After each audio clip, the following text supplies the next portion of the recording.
안녕하세요. 북텔러리스트를 만나는 시간. 네. 호흡마저 낭독이 되는 순간을 만들어내시는 북텔러리스트 문지영 성우님을 모시고 마련한 칠문칠답 시간입니다. 반갑습니다. 반갑습니다. 간단하게 자기소개. 안녕하십니까. 호흡마저 낭독이 되는 순간을 만들어내는 북텔러리스트 문지영입니다. 반갑습니다. 긴장이 많이 돼요. 성우님들은 보통 내레이션이라는 단어를 사용하실 텐데, 이제 저희는 낭독을 배우고 있으니까요. 북텔러리스트 오시기 전에도 낭독에 대해서 관심도 많으시고, 네. 고민도 많으시고, 네. 그래서 좀 다양하게 이렇게 여러 가지 시도도 해보신 걸로 저는 알고 있습니다. 그러니까 성우가 다양한 일을 하긴 하는데 그 중에서도 제가 가장 관심이 있었고 잘하고 싶은 분야 중에 하나가 낭독이었거든요. 성우 일이 굉장히 이렇게 짧은 호흡으로 가는 일들이 많아요. 근데 낭독이 그 중에서도 가장 길게 긴 호흡으로 가는 작업이라서 그 부분에 대해서 되게 매력을 많이 느꼈었고, 그 긴 작업을 어떻게 하면은 이제 청취자들에게 지루하지 않게 잘 전달할 수 있을까에 대한 고민이 되게 많았던 것 같아요. 그래서 여러 가지 시도도 하던 와중에 이제 저희 북텔러리스트 선배이자 제가 가장 좋아하는 저희 언니 조경아 성우님께서 제안을 주셔가지고 북텔러리스트를 만나게 됐죠. 그 전속 시절 때 이렇게 초대를. 원래 전부터 알고 있긴 했는데 네네. 제가 이제 전속 성우가 되자마자 이런 게 있다, 와봐라, 관심이 있지 않냐, 너무 좋다, 이런 연구하는 모임이 있다, 계속 이렇게 주셨죠. 근데 그 풀이가 풀리고 나니까 그런 갈급함이 더 심해진 거예요. 잘하고 싶으니까. 왜, 조금이라도 연구할 수 있는 기회가 있다면은 더 해보고 싶은 게 있으니까 그렇게 해서 열심히 제 발로 걸어 들어갔죠. 좋아하시는 선배 성우님이 네. 이렇게 제안도 주셨고, 막상 오시고 나서 여기서 이렇게 뭔가 해보려고 했는데 초기에는 나름대로의 벽이라고 표현해야 할까요? 그래서 오기도 좀 생기셨다고. 그게 벽이 아니라 성이에요. 너무 견고한 성이에요. 제가 막 하는데 안 들려요. 말이 안 들리는데 한 문장을 넘어가기가 너무 힘든 거예요. 그리고 제가 나는 말을 하고 있는데, 나는 지금 열심히 말을 하고 있는데 왜 안 들리지? 다들 이렇게 귀를 안 파셨나? 왜 안 들리지? 근데 그게 매주 올 때마다 반복이 되고 하다 보니까 너무 이제 좀 좌절이 되더라고요. 왜냐면은 낭독이라는 게 저도 재미있어 하고 제가 좀 나름 자부심도 있고 잘하는 분야라고 생각을 했는데, 여기가 잘못됐어 이게 아니라 말이 안 들린다 할까? 왜 나는 말을 왜 못하는 거지? 이런 생각이 드는 거죠. 그래가지고 정말 아직도 그날이 기억이 나요. 이제는 그만둬야겠다. 이제는 그만둬야겠다 하고서는 이제 집이 한강 건너편에 있었거든요. 한강 다리를 건너가면서 막 여의도 불빛을 바라보면서 건너가는데, 이제 그만둬야겠어 라는 그 마음이 오는 찰나에 또 동시에, 그래서 북텔러리스트가 말하는 낭독이 뭔데? 그런 오기가 생기는 거예요. 이거를 안 뛰어넘으면 내 평생의 숙제가 될 것 같은 그런 느낌이 들어가지고 더 열심히 모임에 나오게 되고, 무엇을 말하는 걸까? 말이라는 게 무엇을 말하는 걸까에 대한 고민을 많이 했던 것 같아요. 그러면서 생각해보니까 제가 워낙 쟁쟁한 선배 성우님들 앞에 있으니까 잘하고 싶어서 소리라던가 조금 더 소리를 더 써본다던가 안 들리다고 하니까 발음을 더 또박또박 해본다던가 이런 방법을 채용했던 거죠. 근데 이게 책이 작가의 말이었고 화자의 말이고 누군가의 생각이고 라는 거를 이해하고 나니까 그때부터 좀 어떤 글자들이 그림이 되어서 저한테 오고, 그렇게 낭독을 하니까 그래 이제 들린다 이러시는 거예요. 그런 경험이 있었죠. 이게 확실히 이 성우님들은 확실히 하드 트레이닝을 하시는 거군요. 이제 저희가 배울 때는 그런 말을 많이 듣지는 않았거든요. 근데 확실히 이 전문 프로 직업군한테는 역시 우리 연출가 선생님께서 하드 트레이닝으로 가시는 것 같습니다. 아주 하드했죠. 아주. 그래서 좀 더 이 청자들한테 잘 들려주고 싶으신 그 마음이 있으셨다고 했는데 네네. 그런 것들이 이런 경험들과 이제 맞물려서 어떤 그 낭독자의 책임감으로 이해를 하고 계시는 것 같다라는 인상을 받았어요. 그게 낭독자가 이해하고 느낀 만큼 듣는 사람에게 들린다는 거를 느끼고 나니까 되게 직업적인 책임감이 되게 크게 오더라고요. 글자를 소리내주는 거는 해줄 수 있는데 작가의 생각들을 그냥 아무런 의미 없이 소리 나는 대로 읽어주는 행위만을 하는 게 진짜 낭독인가 라는 그런 고민이 생긴 거죠. 그래서 조금 더 책임감을 가지고 일을 해야겠구나. 근데 그 책임감이 안 좋은 것만 아니었던 게 책임감을 느끼고 나니까 이 안에 숨겨져 있는 것들을 더 찾아보려고 하고 하다 보니까 훨씬 책이 재밌어지는 거예요. 그 숨은 화자들의 숨어있는 표정이라던가 감정들을 느끼게 되면서 그냥 글로 얼른 내용 줄거리만 파악하고 읽었을 때랑은 다른 어떤 새로운 것들이 보이니까 저는 그게 너무 좋았어요. 그러니까요. 그래서 이렇게 공감 낭독자 책을 제가 읽어보면 성우님께서 그 박안서 선생님 작품 이야기하셨던 그 대목이 되게 인상적이었는데 그 노년의 화자가 느끼는 시선, 후각, 촉각 그 정서들이 이렇게 저한테도 훅 들어오더라고요. 네. 전 독자로 보고 있었지만 그거를 묘사를 해주시는 장면에서 그게 들리듯 진짜 보이듯 이런 정서가 이렇게 훅 들어오길래 그래서 딱 느낀 게 선생님은 우리가 공감이라고 하지만 이제 오감 그리고 더 나아가서 온몸으로 하시는 그런 낭독을 하시는 체험을 하신 것 같다는 느낌을 받았었거든요. 그거는 제가 뭐 특별히 저 온몸으로 낭독합니다 이런 게 아니라 진짜 낭독을 정말 체험을 해보시면은 아시게 될 거예요. 이게 왜냐면 그 화자로서 저희가 숨을 쉬게 되잖아요. 네. 그 화자로서 숨을 쉬다 보면은 그냥 저로서 글을 볼 때랑 또 다른 감각들이 저희한테 오거든요. 그래서 제가 그 노년에 아직도 이를 잊지 못해 그 길거리에서 막 떨어지는 은행잎을 보고 제가 저건 저렇고 저랬구나 나는 누구였구나 하면서 막 뭐 말을 하는데 막 그 길거리에 그 연탄불 고깃집 냄새 막 이런 것들이 막 감각적으로 막 밀려 들어오는 거예요.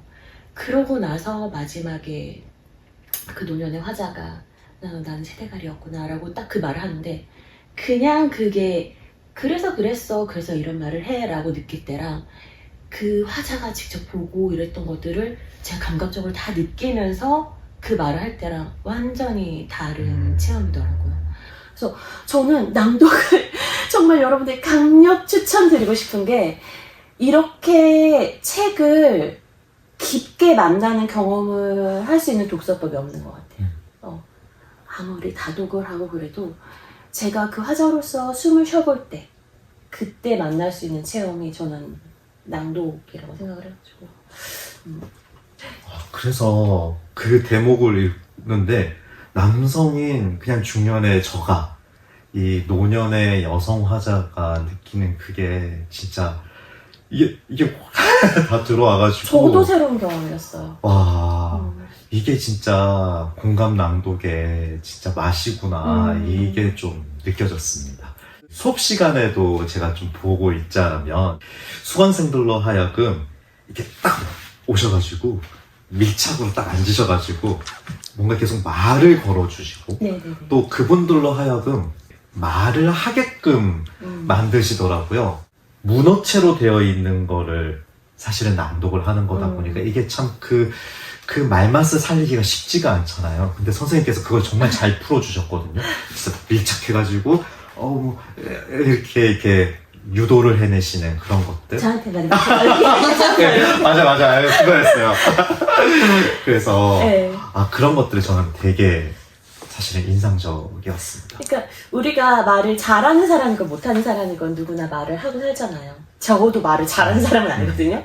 근데 말을 하고 살긴 하는데 이게 글을 보는 순간 그 말의 감각을 잃어버리고 그냥 이제 그 글자를 소리내는데 좀 집중이 이렇게 되는 것 같아요. 그렇죠. 그래서 그 말의 감각을 살려드리기 위해서 계속 이렇게 말씀을 드린 거예요. 예를 들면은 그냥 안녕하세요라는 글자가 있어요. 그러면은 그냥 안녕하세요. 이것도 소리를 낸 거죠. 하지만 이거를 우리가 말로 하면은 너무 반가운 누군가 있어요. 안녕하세요 이럴 테고 만약에 너무 싫은 사람이 들어. 안녕하세요 이럴 때잖아요. 근데 그 감각이 다른데 그거를 우리가 잊고 그냥 글자의 소리를 내는 것이 낭독이라고 이제 오해하고 계신 분들이 많이 있는 거죠. 그래서 그 말의 감각을 일으켜 드리려고 이제 부담스럽게도 저한테 말씀해보세요. 이렇게 했던 것 같아요. 부담스러웠다면 너무 죄송하지만. 전혀 부담스럽지 네네. 않습니다. 이렇게 진짜 말을 이렇게 하게 하시는 거에 특화되어 있으시다 보니까. 그렇지 않습니다. 공감 낭독자 책에서 제가 또 읽었던 딱 그 장면 중에 하나가 태교를 또 그렇게 막 이야기를 해주셨어요. 성우님 남편분께서, 그러니까 일반인이잖아요. 네, 맞아요. 저한테 일반인인데, 그 일반인인 남편분께서 낭독을 배우지 않으셨음에도 불구하고 그 뱃속의 아기에게 진짜 말로 하는 맞아요. 낭독을 해주셨다고 들었어요. 저도 그게 너무 감동이었고 큰 깨달음이기도 했거든요. 그 남편이 목소리가 공기가 90이고 소리가 10인 그냥 이래가지고 잘 안 들려요. 잘 안 들리는데 제가 이게 만삭이고 임신했을 때 책을 아기한테 태교해준다고 이렇게 도서관에서 빌려왔더라고요. 이렇게 하는데 그게 뭐 이야기 전래동화 같은 게 있고 그 밑에 아빠가 아이에게 전해주고 싶은 말이 편지글처럼 써있는 책이었어요. 처음에 막 듣는데 소리 좀 더 크게 내지. 저는 이제 직업인으로서 직업병으로서 저렇게 조금 좀 더 크게 냈으면 좋겠는데 이제 내 배가 또 두툼한데 어떻게 뚫고 들어오나 이런 판단을 하고 있었는데 가만히 듣다 보니까 그 편지글을 읽는 부분에서 이게 글을 읽어주는 게 아니라 아이한테 부르면서 행복이었거든요. 행복아, 아빠는 지금 널 기다리고 있어 라고 하면서 막 말을 해주는데 이게 글을 읽고 있다는 느낌이 아니라 이 사람이 진짜 아이에게 말을 하고 있구나라는 생각이 들더라고요. 그래서 누군가한테 저렇게 말을 해주려는 의지만으로도 우리는 그게 그냥 글을 읽는 낭독이 아닌 말로서의 공감 낭독이 되는구나 라는 생각을 그때 깨달았던 것 같아요. 지금도 남편이 책을 아이에게 많이 읽어주거든요. 근데 가끔 저한테 하는 얘기인 줄 알고 깜짝 놀라서 뒤돌아봐요. 너무 말처럼 읽어서. 물론 이게 뭐 직업 낭독인처럼 뭐 굉장히 뭐 훌륭한 발음, 훌륭한 발성 이런 건 아니에요. 근데 아이에게 너무 생생하게 책을 읽어주니까. 물론 그거 되게 아이 한정이에요. 다른 사람한테 하라고 그러면 그렇게 안 하는데 그 사랑하는 마음이 있으니까 말을 사랑하더라고요. 직업인이 내 직업군에 속해 있지 않은 일반인한테서 지금 깨달은 인사이트를 말씀해 주시는 거잖아요.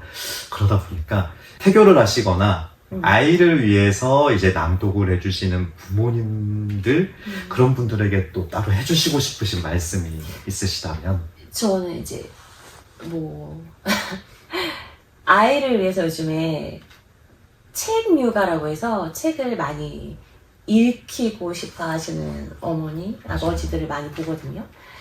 근데 막 책을 어떻게 하면 막 좋아하게 할까? 어떻게 하면 하면 더 많이 읽힐까? 뭐, 이 책 속의 지식을 빨리 아이가 습득했으면 좋겠는데, 이런 생각들을 많이 하시는 것 같아요. 그래서 약간 어머니, 아버지들이 많이 다급하신 느낌을 받아요. 근데 글자를 깨치기 전에 아이들은 낭독으로 책을 만날 수밖에 없어요. 그쵸? 글자를 깨치기 전까지는 뭐 그림을 볼 수 있지만 그 이야기를 알 수는 없으니까.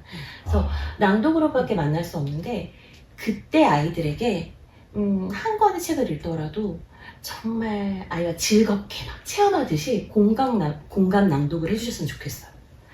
그 아이는 그 부모님의 목소리에 실린 호흡과 이런 감각을 통해서 그 책의 세계를 경험하게 되거든요. 한 예를 들자면 제가 아이랑 책을 읽어요. 막 어두운 동굴에 들어갔다고 했대요. 아이도 같이 숨을 죽여요. 그리고 막 큰 바다를 만났어요. 근데 그림책에는 고래도 없어요. 근데 아이가 고래 소리가 들린다고 얘기를 해요. 근데 저는 아이가 그걸 느꼈을 때 저도 뭔가 그런 감각들을 아이와 함께 공유하면서 느끼거든요. 아이들은 책을 그냥 지식이나 글자나 뭔가를 습득하기 위해서가 아니라 그 세계에 있는 체험을 하더라고요. 그래서 그 가능성이 무한한 아이들에게 글자로서의 지식을 전해주지 마시고 그런 책의 세계와 만나는 경험을 해주십사 하는 부탁을 드리고 싶더라고요. 그렇게 책을 막 깊이 경험하고 체험하고 그런 아이들은 막 그 주인공의 감정에도 속상해하기도 하고 행복해하기도 하고 그런 감정도 같이 공유하고 그렇게 되거든요. 그래서 저는 이렇게 책을 재미있게 경험한 아이들은 결국엔 책을 좋아하게 될 거고 좋아하게 되면 많이 읽게 될 거고 그러다 보면 뭐 어른들이 원하는 문해력도 좋아지게 될 거고 막 책을 좋아하는 우리 그런 아주 대견한 아이들이 될 거라는 그런 믿음이 있거든요. 그래서 어머님들이 너무 조급해하지 마시고 즐겁게 아이들과 책을 공감 낭독하시라 이렇게 전해드리고 싶습니다. 저 이 얘기도 꼭 하고 싶은데 요즘에 막 SNS나 이런 뭐 슈츠 이런 것들이 너무 많고 미디어를 아이들이 일찍 접하다 보니까 좀 다른 사람들의 감정이나 뭐 이런 것들에 대해서 배려하거나 이해하려고 하거나 이런 노력도 없이 너무 이제 자기들의 생각만 하고 살아가는 세상이 된 것 같아 너무 안쓰럽거든요. 그래서 이런 공감 낭독을 통해서 세상을 향해 열린 마음을 가진 아이들이 많아지기를 소망하는 그게 있습니다. 제가 지금 입이 다물어지지 않는 게 진짜 어린아이가 책이랑 대상을 접할 때 최초의 순간은 글자가 아니라 청각이라는 거죠. 엄마 아빠의 낭독을 통해서 책이라는 세상과 처음 만나는 순간이라는 맞아요. 너무 중요한 순간이죠. 엄마 아빠한테도 공감 낭독을 해보라는 말씀에 저도 진짜 동의하고 어른들이 또 많이 걱정하는 이 시대에 되게 정말 좋으신 말씀을 해주셔가지고 감사드립니다. 아닙니다. 이렇게 좋은 시간 저에게 이런 말 꼭 하고 싶었거든요. 공감 낭독하세요. 네, 감사합니다.